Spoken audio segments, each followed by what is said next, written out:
అందరికీ నమస్కారం. ఇప్పుడే అందిన వార్త. 42 కోట్లతో పట్టుబడ్డ ఐఏఎస్, తీవ్ర కోపంలో ముఖ్యమంత్రి. ఈ విషయాలన్నీ తెలుసుకునే ముందు వీడియోను పూర్తిగా చూడండి, అప్పుడే మీకు పూర్తిగా అర్థమవుతుంది. అదేవిధంగా చాలామంది సబ్స్క్రైబ్ చేసుకోకుండా వీడియోను చూస్తున్నారు, దయచేసి సబ్స్క్రైబ్ చేసుకోండి. సబ్స్క్రైబ్ చేసుకోవడం వల్ల నేను చేసే ప్రతి వీడియో అప్డేట్ మీకు ముందుగానే నోటిఫికేషన్ రూపంలో వస్తుంది. అదేవిధంగా లైక్ చేయడం మర్చిపోతున్నారు, దయచేసి లైక్ చేయండి. లైక్ చేయడం వల్ల ఇటువంటి ఇంపార్టెంట్ ఇన్ఫర్మేషన్ చాలామందికి రీచ్ చేసిన వాళ్ళు అవుతాం. ఇక లేట్ చేయకుండా వీడియోలోకి వెళ్ళిపోదాం. మాజీ ఐఏఎస్ ఇంటి నుంచి 42,85,00,000 నగదు రూపాయలు ఈడీ స్వాధీనం చేసుకుంది.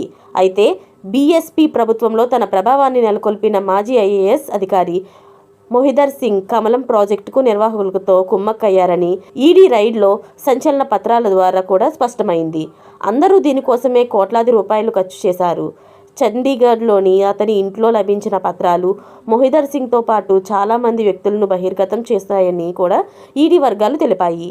ఈ పత్రాల ఆధారంగా 2011 సంవత్సరంలో నోయిడా డెవలప్మెంట్ అథారిటీలో పోస్ట్ చేయబడిన మరికొందరు ఉద్యోగుల వివరాలను ఈడీ ఇప్పుడు సేకరించింది. మెమోరియల్ కుంభకోణంలో మొహిదర్ సింగ్ పేరు రావడంతో దర్యాప్తు ఊపందుకున్నప్పుడు అతను ఆస్ట్రేలియాకు వెళ్లాడని అధికారులు చెప్పారు.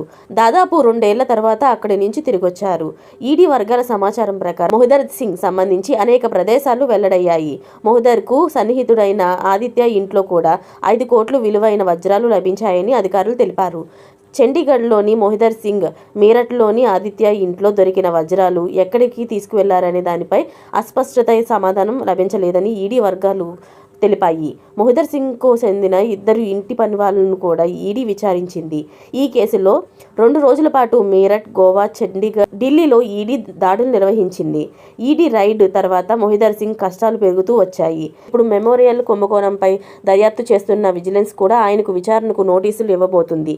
విజిలెన్స్ అధికారి తెలిపిన వివరాల ప్రకారం మొహిదర్ చాలా కాలంగా ఆస్ట్రేలియా వెళ్లాడు. అప్పటి నుంచి కూడా అతడి జాడ లేదు. ఇప్పుడు అతను ఇండియాకు తిరిగొచ్చాడని తెలిసింది. అందువల్ల స్మారక స్కామ్లో అతన్ని వివరించారన్నారు. ఈ వ్యవహారంలో ఇంకా చాలా కోణాల్లో విచారణ కొనసాగుతుంది. ఇలాంటి లేటెస్ట్ అప్డేట్స్ అన్ని మీరు ముందుగా పొందాలి అనుకుంటే ఛానల్ని సబ్స్క్రైబ్ చేసుకోండి. అలాగే పక్కనే ఉన్న గంట సింబల్ని క్లిక్ చేయడం మర్చిపోకండి. Thanks for watching friends.